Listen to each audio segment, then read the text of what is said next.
Let's look at our first fill in the blank. The government has dashed onto the ETF's route to dash its holding in public sector companies rather than sell them on a piecemeal basis in the market. So again, couple of things that you already know that you should be familiar with is what? Are there any clues in the context? Are there any hint words? Can I apply collocations? Looking at the words right after the blank or before the blank. Okay, so somebody asked what's the meaning of hover? H-O-V-E-R. So I'm in this studio, right, taking the session. So if somebody is just like lingering outside the door trying to see what is happening inside, he is hovering. Right? That's one meaning. Remember, one word has different meanings in English. Have you seen birds? Like there are some birds, right above the ocean water. They be just like gliding there.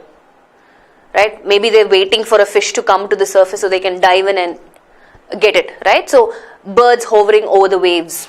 Right? That's another meaning. So basically you're lingering, you're waiting, you're trying to figure out what's happening. To hover around. Right? That's a meaning.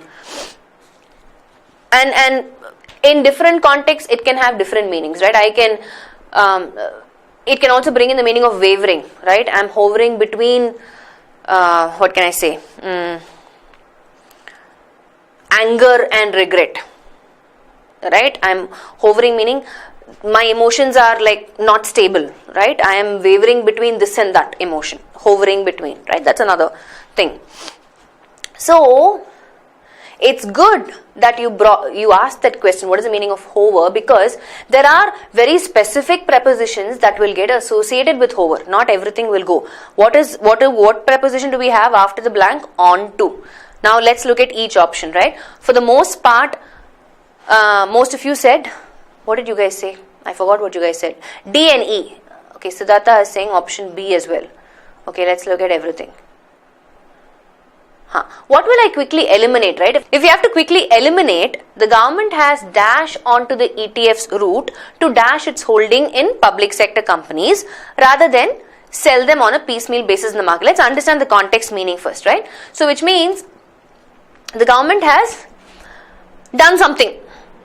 Basically, they are following this particular route, right? To do something. What? It's holding meaning they want to establish a firm footing somewhere, where in the public sector companies, rather than, that's a clue, that's a hint word for us, right? That's a hint word for us, rather than sell them on a piecemeal basis in the market. So they want to do something in contrast to selling them on a piecemeal basis in the market. That's what the context is saying. Now if I look at my options, let's look at part A. Okay, I will immediately eliminate part A because coax is an unrelated word here, right?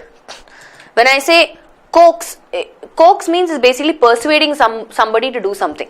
Hai na? So the government has coaxed onto the ETF's route? No. It is basically trying to hold on to that route, right? Take advantage of that route, right? That's the meaning the context is giving. So it is not trying to persuade that route. Illogical.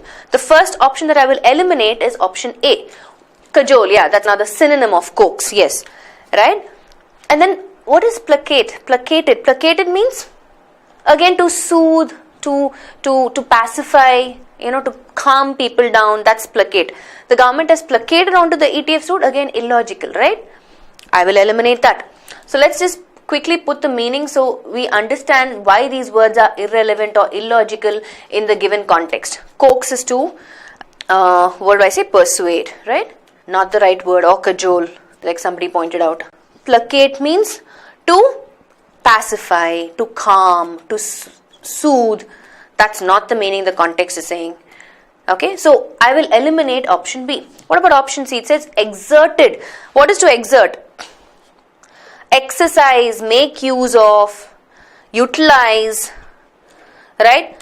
See, you can exert influence. You can exert strength to do something, right? You are making use of your strength to accomplish something, right? That's again not what the context meaning is. The government has put strength onto the ETF's route, doesn't make sense. Illogical option, right? Option C is also out. So if I have to choose between D and E, let's quickly look at it, right? Now our collocation my dear friends, is latched onto. That's our collocation. You will never say hovered onto. Why? Because the words that get associated with hovered is you can hover over something, you can hover around something, you can hover between something, you can even hover above something, but not hover onto, out. And what is the meaning of latched onto? To latch on means what? It's a phrasal verb. Latch on, latch onto is a phrasal verb. See, for example, remember phrasal verbs have different meanings in different contexts, right? Latch on to something, yeah. So, I could say, I wasn't understanding what, Sylvia was saying. It took me years to latch on to what she was trying to say. Which in that example sentence that I gave, what you're saying is, boss, it took me some time to understand, to latch on to. I figured it out only, after a few years, or after a few months, or after a few weeks. That's one meaning. Another meaning is to take up new ideas. Let me just give you some example sentences instead of just talking. So I could say, one of the meanings is adopt or take up new ideas. Yeah, and that is the meaning in this context as well, right? The government has latched onto the ETF's route, matlab. It has taken that path. It is following that route. It has adopted that route. To do what? To disinvest. What is the meaning of disinvest? That's not a very difficult word, right? Invest means invest something. Dis, I know, as a prefix brings in the meaning of not. To disinvest means maybe to reduce their investments, right? Maybe instead of putting everything in the public sector, what they're trying to do is to disinvest its holding, matlab, to reduce the amount of investments in public sector rather than sell them. Instead of selling them, let me just reduce it. Right? That is the context. That's why I said rather than is a hint word for you. Right? And not, they don't want to sustain their holding because I have rather than.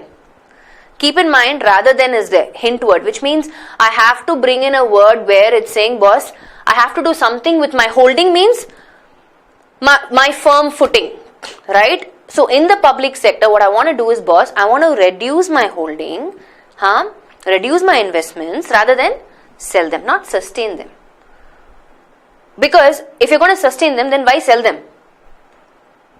It doesn't make sense, right? That's why option E, second blank word is illogical.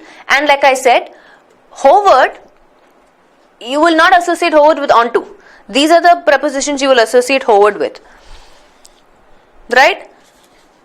Like seagulls, the birds hovering over the waves, like I said. Or my friend hovering around the studio room, right? Or me hovering between emotions, right? Hovering between, what did I say, anger and remorse. Are you following? Yeah, or hovered over also is not. So, are you following? So, which means the government has latched on to, taken up this idea, followed this route, adopted this route. To do what? To disinvest its holding in public sector companies rather than sell them on a piecemeal basis in the market. It's so important for you to understand the context meaning, boss. Not just know, okay, latched onto is a collocation. Not enough. You will end up picking the wrong option like you just did. Yeah? Yeah? So somebody is asking, what is the meaning of piecemeal basis? You tell me. Put some context clues and tell me what can it mean. Obviously, it's an adjective describing the basis, right? Hey, I want to reduce my investment in the public sector field rather than sell them on a piecemeal basis in the market. Meaning, something that happens gradually. I want to make a marked difference, boss. I'm going to adopt this ETF's route, right? To reduce my investments, my holding in public sector rather than... So, piecemeal here means, little by little. Gradually, that's what it means.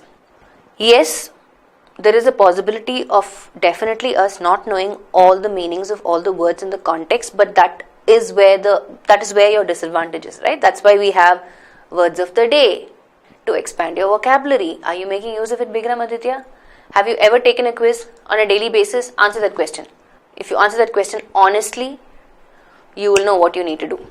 See, what I'm trying to say is, maximize the resources available. Not everybody knows, or even I don't know all the meanings of all the words, right? I just apply some context clues and figure out the meaning. And if it's not required for me to answer that question, see, basically, I don't really need to know the meaning of piecemeal in this context to answer my question. It's just a, additional question, like an additional information, some extra knowledge. Okay, now I know what piecemeal is. Yeah, which is good. That's how you expand your vocabulary. See? No, ma'am. Why? Do that, no? You will end up learning more words. That's what I'm trying to say. You guys are not maximizing the resources first, and then you say, how do we know all the words? You won't know. Of course you won't know. Nobody knows all the meanings of all the words. Yeah, let's move on.